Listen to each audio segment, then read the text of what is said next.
अगला टॉपिक है, बैठ जाइए,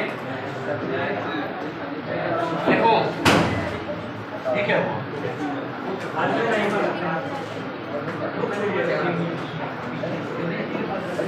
dependence of reaction rate on temperature. Dependence of rate on temperature. बेटा रिएक्शन रेट टेम्परेचर पे कैसे डिपेंड करता है? अभी तक हम लोग जो पढ़ रहे थे कि रिएक्शन रेट कॉन्सेंट्रेशन पे कैसे डिपेंड करता है, अब क्या पढ़ना है? टेम्परेचर पे कैसे डिपेंड करता है। ठीक है, देखिए इसमें पहला topic temperature coefficient. Temperature coefficient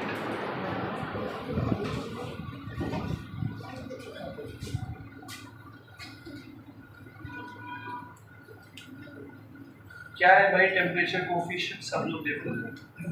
जैसे मान लीजिए इधर किसी टेम्परेचर पे रेट कांस्टेंट की वैल्यू है kT, है ना, और 10 डिग्री सेल्सियस टेम्परेचर बढ़ाने से वैल्यू हो गई kT+10।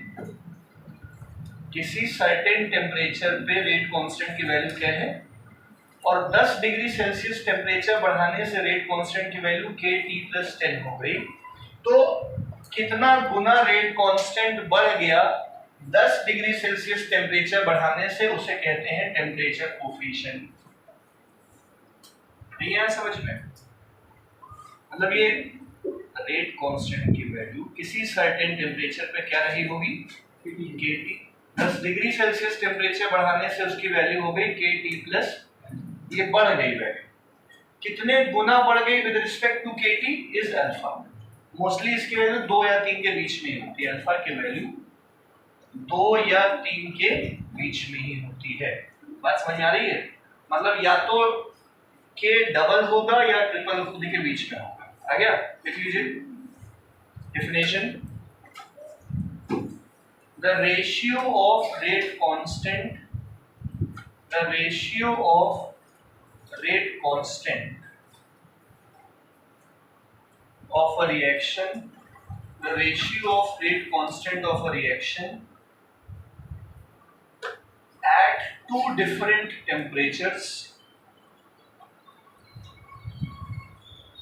at two different temperatures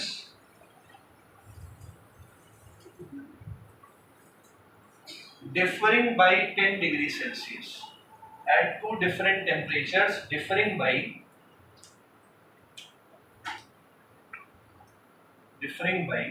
10 degrees Celsius।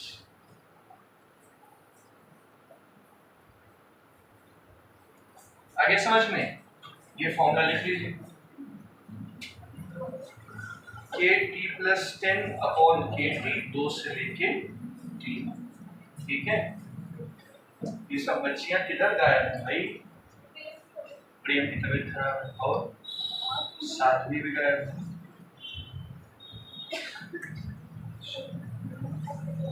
मौसम भी वैसा है ना। स्कूल आई थी भैया?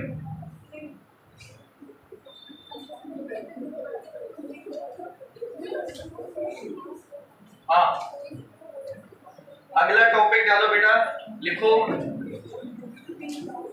बोले ये टॉपिक चेक करो सिलेबस में है कि नहीं। कोलिजन थियरी है, देखो collision theory of reaction rate. अरे लड़कियों कितनी पंचायत करोगी आप लोग, आते ही चालू हो गई।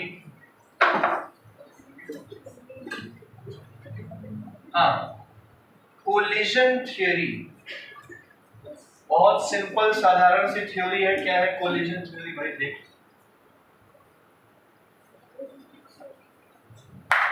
नाम से ही समझ में आ रहा है कोलिजन थ्योरी क्या है। कोलिजन होगा तो ही रिएक्शन होगी, सीधी सी बात है। रिएक्टिंग मॉलिक्यूल्स टकराएंगे, कोलिजन होगा तभी क्या होगा? रिएक्शन होगा, प्रोसीड करेगा, है ना। तो रिएक्शन होने के लिए पहली चीज क्या है? कोलिजन होना जरूरी है। दूसरी चीज, सभी कोलिजन्स की वजह से प्रोडक्ट नहीं फॉर्म होता। Not every collision between the reacting species forms product. मतलब हर कोलिजन इफेक्टिव नहीं है कि वो प्रोडक्ट बना ले। कुछ ना कुछ मिनिमम एनर्जी चाहिए होती है, थ्रेशोल्ड एनर्जी, जिससे रिएक्टिंग स्पेसीज आपस में टकरा के क्या बनाते हैं? प्रोडक्ट बनाते हैं। बात समझ में आ रही है? यही हम लोगों को कोलिजन थ्योरी में पढ़ना है। ठीक है, तो पहला पॉइंट देखिए कोलिजन थ्योरी में, a reaction occurs only when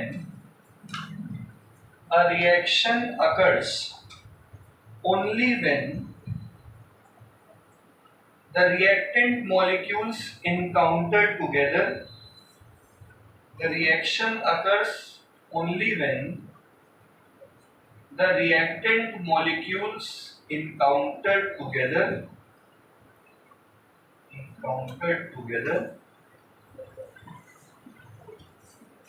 that is undergo collision with one another.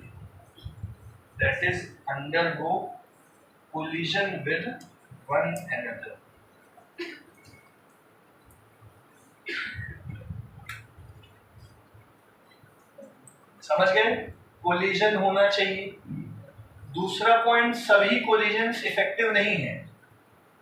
समझ गए? दूसरा पॉइंट लिखो, not every collision is effective. Not every collision is effective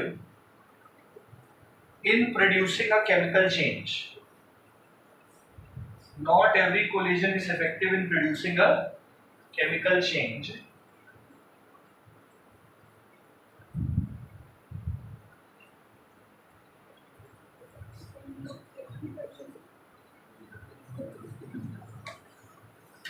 Only a fraction of total number of collisions, only a fraction of total number of collisions, only a fraction of total number of collisions between the reacting species are effective in producing product. Only a fraction of total reacting species are effective. क्या बोल दिया भाई मैंने पहले?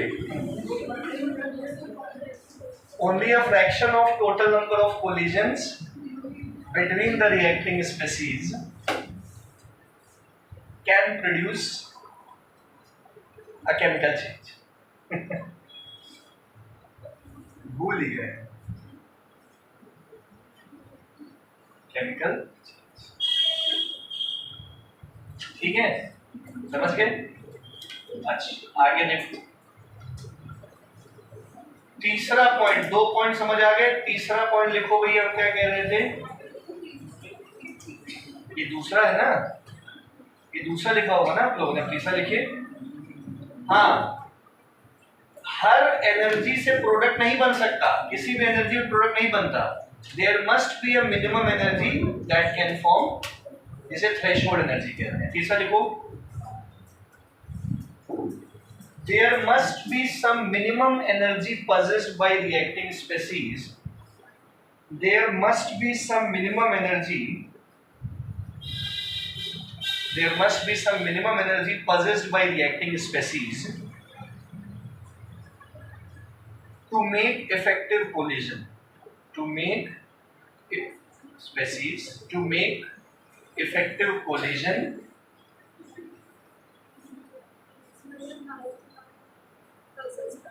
reacting species to make effective collision. This energy is called threshold energy. इसी energy को क्या कहा जाएगा? Threshold.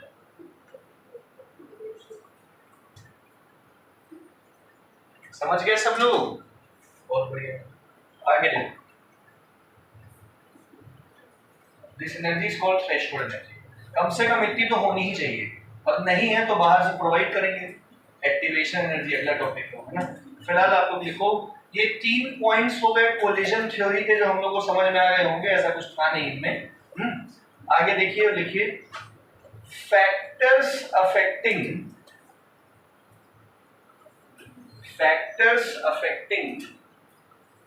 Effective collision. Factors affecting effective collision दो बातों पर निर्भर करता है। पहली बात तो हमने आपको बता ही दी, एनर्जी बैरियर। एनर्जी बैरियर क्या है भाई? एनर्जी बैरियर देखो सभी लोग ध्यान दो, मान लीजिए एक energy versus course of reaction का ग्राफ है। Energy versus course of reaction graph. ये energy possess by reacting species है, रिएक्टेंट के पास इतनी एनर्जी है, सही है, और इनको क्या बनाना है? प्रोडक्ट बनाना है। तो कम से कम इतनी एनर्जी तो होनी ही चाहिए जिसे कहा जाएगा थ्रेशहोल्ड एनर्जी, ताकि क्या बन सके? प्रोडक्ट बन सके। ठीक है, तो रिएक्टिंग स्पीशीज कम से कम इतनी एनर्जी ऑब्टेन करके क्या बना लेंगे? प्रोडक्ट बना लेंगे। तो ये एनर्जी तो होनी ही चाहिए। अगर ये एनर्जी रिएक्टेंट्स के पास नहीं है तो इनको एनर्जी दी जाएगी, और वो एनर्जी कहलाएगी आगे जाके एक्टिवेशन एनर्जी। मतलब थी इतनी एनर्जी, चाहिए इतनी एनर्जी, ताकि इस एनर्जी बैरियर को क्या किया जा सके? क्रॉस किया जा सके और स्टेबल प्रोडक्ट बनाया जा सके। ठीक है, तो इतनी एनर्जी हमने बाहर से दे दी। अभी एक्टिवेशन एनर्जी का टॉपिक अभी बाद में है, फिलहाल एनर्जी बैरियर आपको समझ में आ गया होगा। ठीक है, आपको ये बताओ कि प्रोडक्ट की एनर्जी कम क्यों है, रिएक्टेंट की एनर्जी ज्यादा क्यों है? स्टेबल है, सीधी सी बात। चलो एनर्जी बैरियर लिख लिए, दूसरा लिखो, ग्राफ बना लो भाई, बना लो। चलो हटाए, हाँ बेटा, दूसरा लिखो,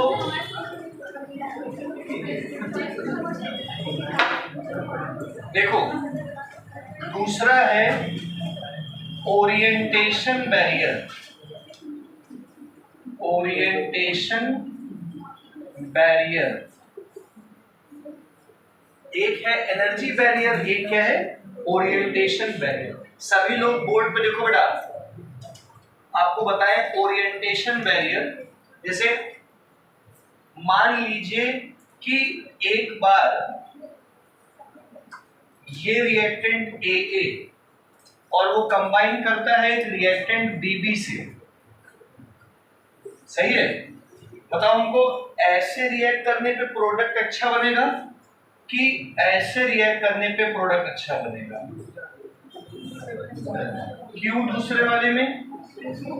क्योंकि इस वाले में तो ये वाला A इस B से कोलाइड करेगा केवल, तो एक प्रोडक्ट AB बन सकता है इनके बीच में, लेकिन यहाँ पे ये वाला A इस B से, ये वाला A से इफेक्टिव कोलिजन करेगा तो प्रोडक्ट ज्यादा बनेगा।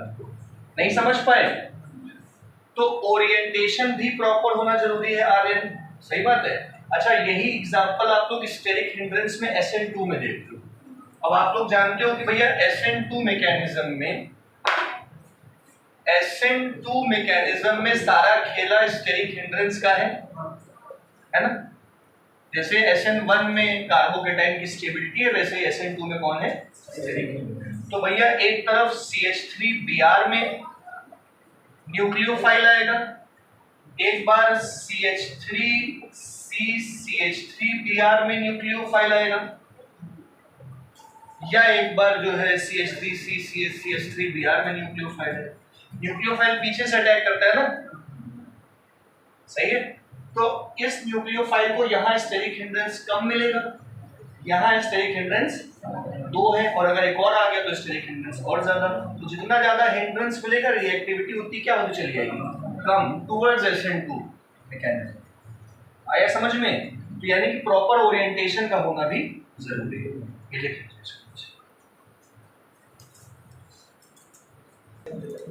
चलो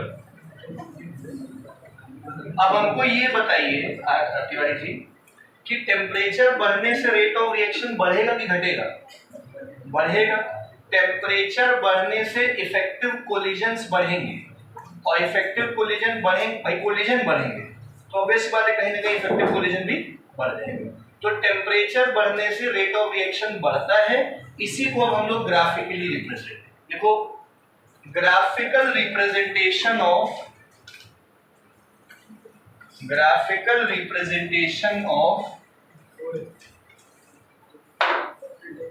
increase in reaction rate with temperature. Graphical representation of increase in reaction rate with temperature. यहां है फ्रैक्शन ऑफ मॉलिक्यूल्स, ये बेटा देखना, देखो इधर साइड है वो फ्रैक्शन ऑफ मॉलिक्यूल्स जो रिएक्शन में हिस्सा ले रहे हैं या प्रोडक्ट बना रहे हैं, इधर साइड है उनकी काइनेटिक एनर्जी। ठीक है, आओ ध्यान दो बेटा सब लोग।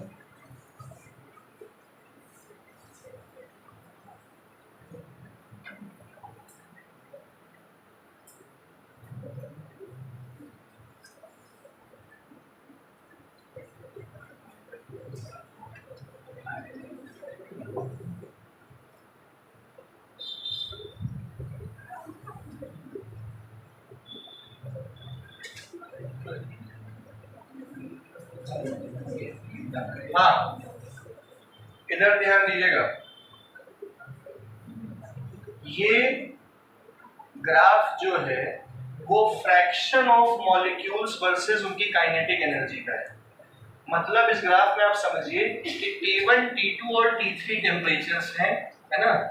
कौन सा टेम्परेचर अखंडा ज्यादा है? हाँ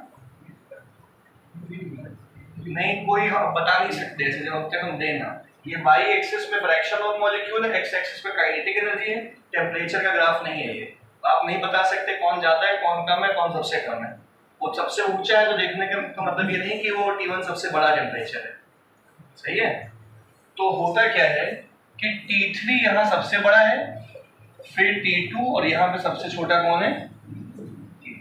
तो जब टेम्परेचर कम था चौधरी साहब, टेम्परेचर क्या था? कम था, तो रिएक्टेंट स्पेसीज ज्यादा हैं जिन्होंने प्रोडक्ट नहीं बनाया है, और प्रोडक्ट कम है। इधर साइड का इलाका जो है प्रोडक्ट का इलाका है, रिएक्टेंट ज्यादा है, प्रोडक्ट क्या बना है? जब टेम्परेचर है कम। अब हमने टेम्परेचर T1 से बढ़ा के क्या कर दिया गया? टेम्परेचर बढ़ाने से रिएक्टिंग स्पेसीज कम हो गए और प्रोडक्ट फॉर्म क्या हो गए? ज्यादा हो गया। आ रहा है समझ में? इसी प्रकार टेम्परेचर और ज्यादा बढ़ाने से रिएक्टिंग स्पेसीज और कम हो गए और प्रोडक्ट फॉर्म क्या हो गया? और ज्यादा। तो ये ग्राफ क्या बता रहा है कि जैसे जैसे टेम्परेचर बढ़ेगा वैसे वैसे रिएक्टेंट्स क्या बनाएंगे? Effective collision. समझ गए सब लोग? इसी को यहाँ पे हिंदी इंग्लिश जैसा लिखा हो लिख लेंगे।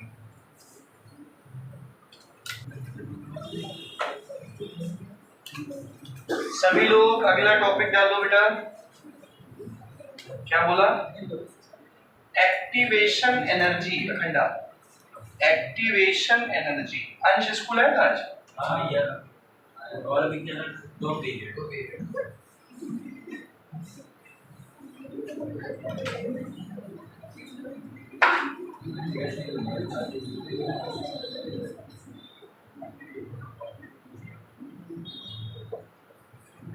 देखो एक्टिवेशन एनर्जी, जैसे मान लीजिए कि भैया अभी अभी एक्टिवेशन एनर्जी बताया था मैंने, मान लीजिए कि थ्रेशहोल्ड एनर्जी जो है वो रिएक्टेंट्स को चाहिए ही चाहिए ताकि वो क्या बना सके, और उनके पास जो एनर्जी है वो रिएक्टेंट्स की एनर्जी है। और ये एनर्जी अभी इसके बराबर नहीं है अगर मान लो, तो इनको दी जाएगी एक्टिवेशन एनर्जी, ताकि रिएक्टेंट्स की एनर्जी में वो जुड़ के थ्रेशोल्ड एनर्जी बन के क्या बन जाए, नहीं समझ में आया? तो एक्टिवेशन एनर्जी निकालने का क्या फॉर्मूला हुआ, थ्रेशोल्ड एनर्जी को रिएक्टेंट की एनर्जी से माइनस। तो ये वो एडिशनल एनर्जी है जो रिएक्टिंग स्पीशीज को देके थ्रेशोल्ड एनर्जी बना के प्रोडक्ट फॉर्म होता है। देखो definition, the excess energy that the reactant molecules must acquire, the excess energy that the reactant molecules must acquire in order to cross the energy barrier,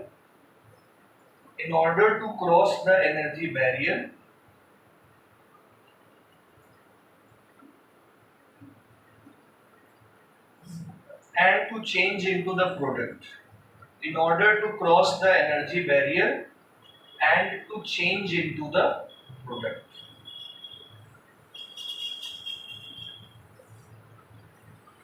समझ गए?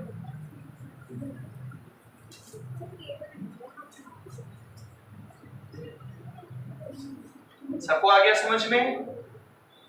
ये फॉर्मूला लिख लीजिए।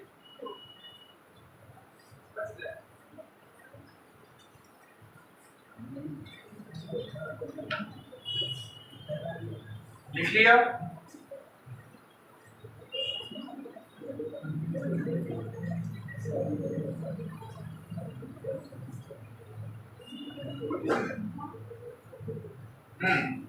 देखो, मान लो भैया कि एक तरफ है स्लो रिएक्शन, एक तरफ है फास्ट रिएक्शन, ठीक है? अब जो स्लो रिएक्शन होगी उसमें एक्टिवेशन एनर्जी ज्यादा लगेगी कि फास्ट रिएक्शन में एक्टिवेशन एनर्जी ज्यादा लगेगी? स्लो वाले में एक्टिवेशन एनर्जी क्या होगी, ज्यादा, क्योंकि उसको जरूरत है। फास्ट रिएक्शन होगी तो उसको एक्टिवेशन एनर्जी क्या जरूरत है? आ गया ना समझ में? तो ये उसके नीचे लिख लीजिएगा।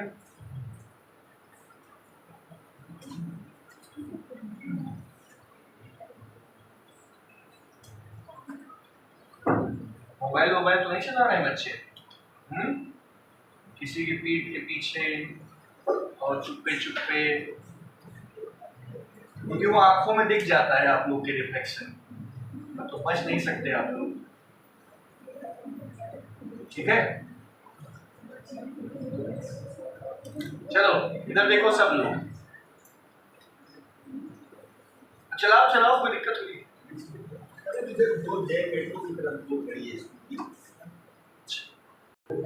चलो लिख लिया?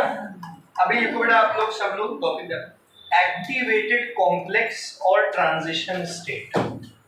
एक्टिवेटेड कॉम्प्लेक्स और ट्रांजिशन स्टेट। देखिए, अब एक्टिवेटेड कॉम्प्लेक्स समझने जैसी कोई चीज है नहीं, ऑर्गेनिक की आप इतनी मैकेनिज्म्स पढ़ चुके हो सभी लोग। देखो बेटा, आप लोगों ने ऑर्गेनिक की जो रिएक्शंस पढ़ी हैं उनमें जो हम मैकेनिज्म्स पढ़ते थे, मैकेनिज्म्स के बीच में कभी कार्बोकेटाइन बन जाता था, क्या बनता था? कभी फ्री रेडिकल बन जाता था, है कि नहीं है? तो एक रिएक्शन के बीच में जो मैकेनिज्म्स होते हैं और मैकेनिज्म्स के स्टेप में जो इंटरमीडिएट कॉम्प्लेक्सेस फॉर्म होते थे, उनकी एनर्जी रिएक्टेंट और प्रोडक्ट दोनों की एनर्जी से क्या होती थी, ज्यादा। एग्जांपल के तौर पे अगर आप लोग को याद आ रहा हो कि CH3CH2OH में जब आप प्रोटोनेशन कराते थे तो बनता था, पहले तो बनता था प्रोटोनेटेड अल्कोहल, जिसकी एनर्जी बहुत ज्यादा होती थी इस प्लस की वजह से। एनर्जी ज्यादा होने की वजह से बहुत कम स्टेबल होता था, जिसकी वजह से ये बॉन्ड ब्रेक करता था और CH3CH2 क्या बनता था, तो पानी तो स्टेबिलिटी से अलग हो गया, कार्बोकेटाइन बन गया। तो ये जो कॉम्प्लेक्सेस बन रहे हैं रिएक्शन के इंटरमीडिएट पे बीच में, इन्हें कहते हैं एक्टिवेटेड कॉम्प्लेक्स इन कॉम्प्लेक्स की एनर्जी मैक्सिमम होती है एक रिएक्शन में। एक रिएक्शन में सबसे ज्यादा एनर्जी रखने वाले कॉम्प्लेक्सेस को क्या कहा जाता है? एक्टिवेटेड कॉम्प्लेक्स या इंटरमीडिएट कॉम्प्लेक्स। और ये एक ट्रांजिशन स्टेट है। क्या है ये? ट्रांजिशन स्टेट मतलब transition between reactant and product के बीच में होने वाली स्टेट क्या कहलाती है? Transition state. जहां पे रिएक्टेंट बना रहा है प्रोडक्ट। नहीं समझ पाए? पक्का समझ में आ गया? अब इसको समझने के लिए ग्राफ से आप कैसे समझोगे? देखो, मान लीजिए कि A plus B C gives A B plus C. Simple substitution है, जो भी है ना। तो A plus B C gives A B plus C है, तो इन दोनों के बनने से पहले, इनके बनने से पहले बना होगा एक transition state A B C।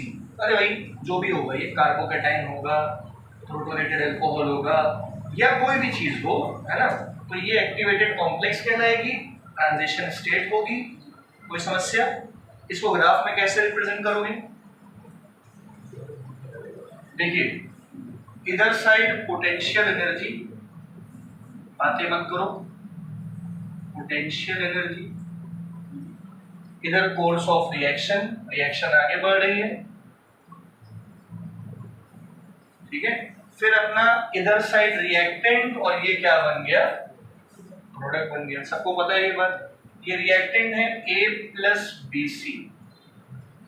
इनको इतनी थ्रेशोल्ड एनर्जी क्रॉस करनी है और क्या बना लेना है? ए बी प्लस प्रोडक्ट बनाना है। तो यहां जब ये थ्रेशोल्ड एनर्जी क्रॉस कर रहे होंगे तो इनको मिली होगी एक्टिवेशन एनर्जी, जिससे इनकी एनर्जी बन गई होगी, और यहां पे ये कॉम्प्लेक्स बना होगा। बाद में प्रोडक्ट बना लेगा। आया कि नहीं आया समझ में? अब एक जरूरी बात, एनर्जी ऑफ रिएक्टेंट्स थी इतनी, एनर्जी ऑफ प्रोडक्ट क्या है? प्रोडक्ट की एनर्जी कम है, रिएक्टेंट की एनर्जी ज्यादा है, तो इसका मतलब यहां पे ये एनर्जी चेंज बताएगा। क्या बताएगा? अब प्रोडक्ट की एनर्जी कम है तो इसका मतलब एनर्जी रिलीज हुई होगी। रिएक्टेंट की एनर्जी ज्यादा है, कम है, तो मतलब एनर्जी उसने एब्जॉर्ब की होगी। नहीं समझ पा रही मेरी बात? तो ये तो डिपेंड करता है कि किसकी ज्यादा किसकी कम है, उस हिसाब से एक्सो एंडो होता है। ग्राफ समझ में आ गया? ये वाली जो स्टेट है A to B to C वाली, यही है transition state, activated complex, intermediate complex, जो कहना हो कह सकते। लिख, डेफिनेशन पहले बोल दें। The intermediate configuration, the intermediate configuration, the intermediate configuration corresponding to maximum potential energy, the intermediate configuration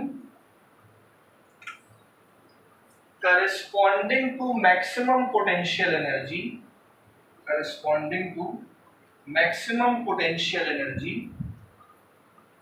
intermediate configuration corresponding to maximum potential energy is called activated complex or transition state. It's called activated complex or transition state. आगे समझ में? ये नीचे वाला graph बनाना। ये energy barrier भी है, जो रिएक्टेंट्स को क्रॉस करके क्या बनाना है? तो यहाँ पे एनर्जी बैरियर भी लिख देना। हटाएं? हाँ बेटा, इसी में आपको अब एक चीज और बता दें, ठीक है? क्या चीज? अभी यहां पे इस रिएक्शन में सुना, कोई कैटलिस्ट नहीं है। अब अगर मान लीजिए आपने कोई कैटलिस्ट इंट्रोड्यूस कर दिया, तो नीचे सुनिएगा, अगर आपने इसी रिएक्शन में कैटलिस्ट इंट्रोड्यूस कर दिया तो कम एक्टिवेशन एनर्जी पे प्रोडक्ट बन जाएगा। ये है in presence of catalyst. Come activation energy पे भी क्या बन जाएगा, प्रोडक्ट बन जाएगा। और ये है विदाउट कैटलिस्ट, ऊपर वाला। आगे समझ में? तो ये अलग से ग्राफ में बनाओगे कि एक ही बनाओगे? जैसी इच्छा, पेपर में तो अलग से ही बनाना पड़ेगा।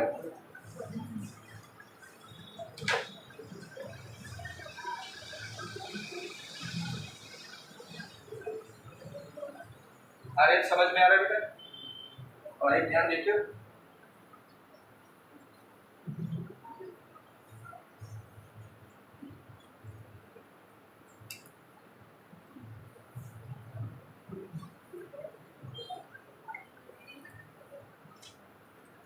बने टॉपिक डालिए।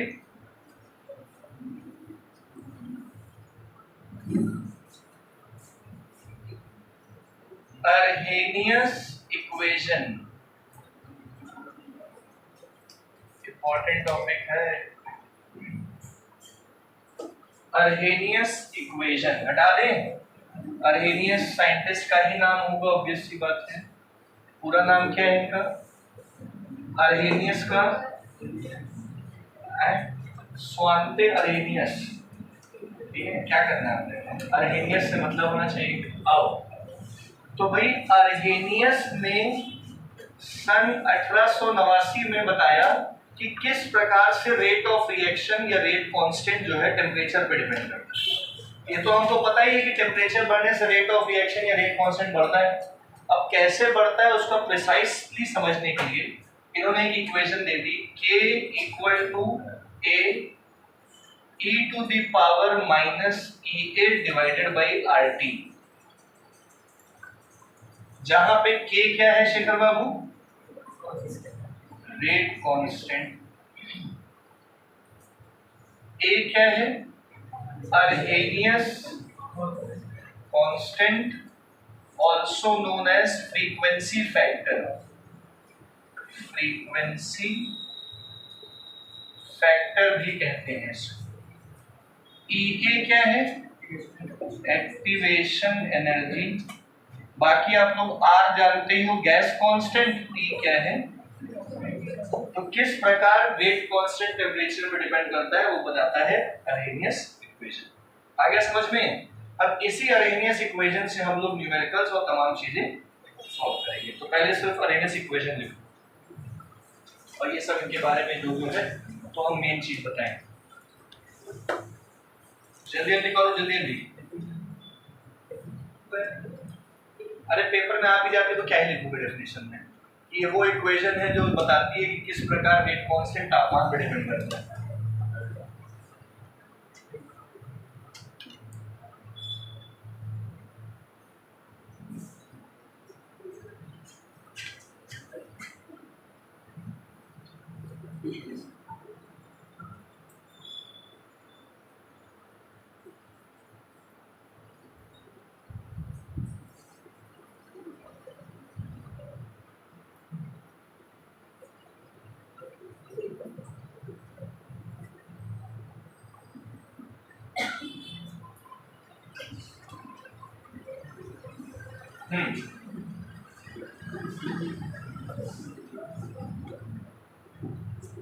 हटाएं। अब देखो ये इक्वेशन से हम लोग क्या क्या चीजें निकाल सकते हैं। सभी लोग बोर्ड पर देखो, K equal to A e की power minus EA divided by, equation है। अभी दोनों साइड लॉग ले लीजिए, तो ध्यान दीजिएगा, दोनों साइड हमने ले लिया log 8 e to the power minus EA divided by RT। देख रहे हो? लॉग की प्रॉपर्टी लगा लो, लॉग A e की power minus EA by RT मतलब log A plus log e to the power minus EA divided by, ये सब बेस में e छुपा हुआ है। अब ये पावर कहाँ आ जाएगी? आगे आ जाएगी और लॉग e बचेगा और बेस में क्या छुपा है? लॉग e बेस e क्या होता है?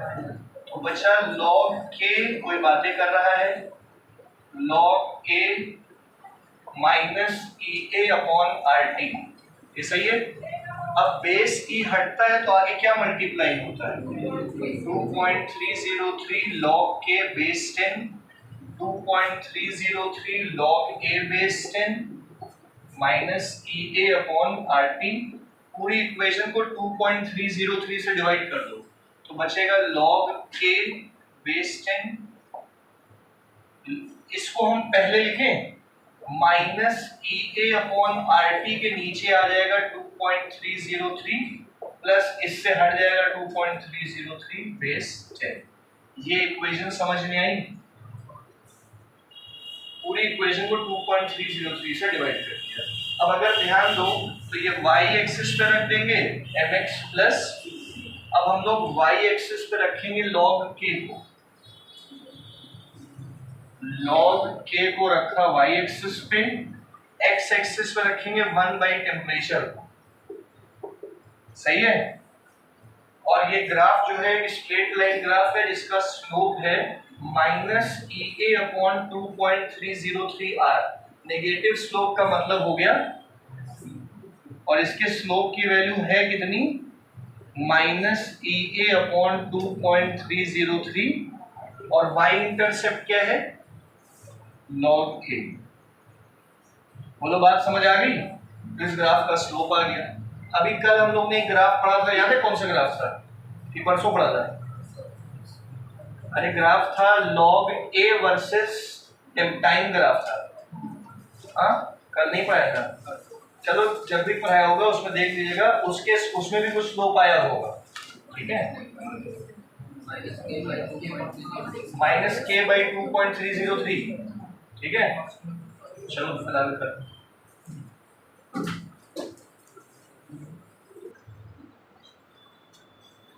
इसी में ग्राफ तो समझ आ गया, स्लोप की वैल्यू याद कर लीजिएगा, न्यूमेरिकल डायरेक्ट आता है, स्लोप दे देगा, कहेगा एक्टिवेशन एनर्जी बताओ।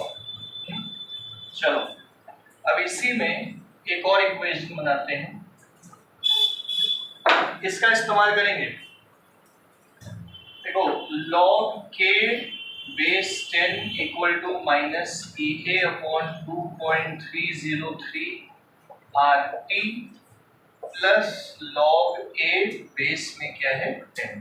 अब हम लोग दो अलग अलग टेम्परेचर्स पे रेट कांस्टेंट पता करते हैं। सभी लोग लिखना, eight T1 temperature rate constant को क्या बोल दो? Eight T2 temperature rate constant को क्या बोल दो? K2 बोल दो। सही है, इसमें पुट कर दो log K1 base 10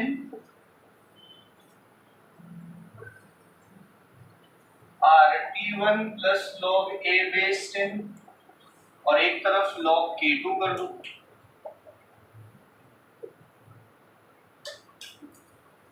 RT2 plus log A base 10। ये समझ में आ गया? अब दोनों इक्वेशंस को माइनस कर दो तो ये गया ये और ये कट जाएगा। log K1 minus log K2, log K1 minus log K2, ये प्लस में हो जाएगा तो पहले लिख दो, ये माइनस हो जाएगा।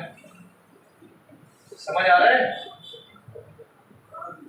इन log K1 minus log K2 का मतलब हो गया log K1 अपॉन बेस में, इन दोनों से EA अपॉन 2.303 R कॉमन ले लो, 1 बाई T2 माइनस 1 बाई, ये हो गया अपना इक्वेशन। इसमें न्यूमेरिकल लग जाएंगे।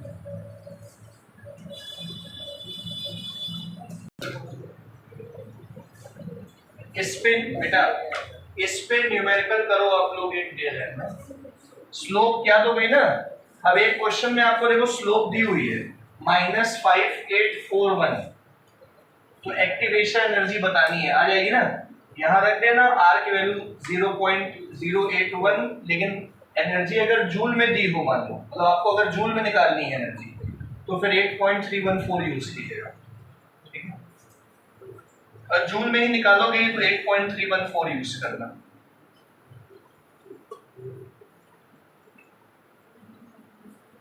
हाँ तो भैया सवाल दे रहे हैं, आंसर निकाल के दिखाओ।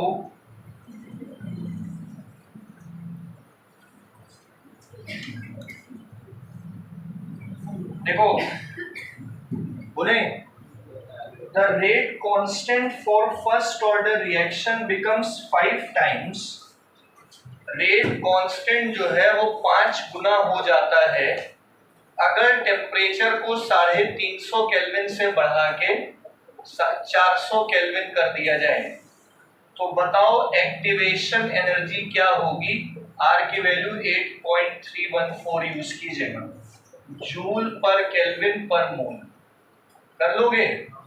करो आंसर तो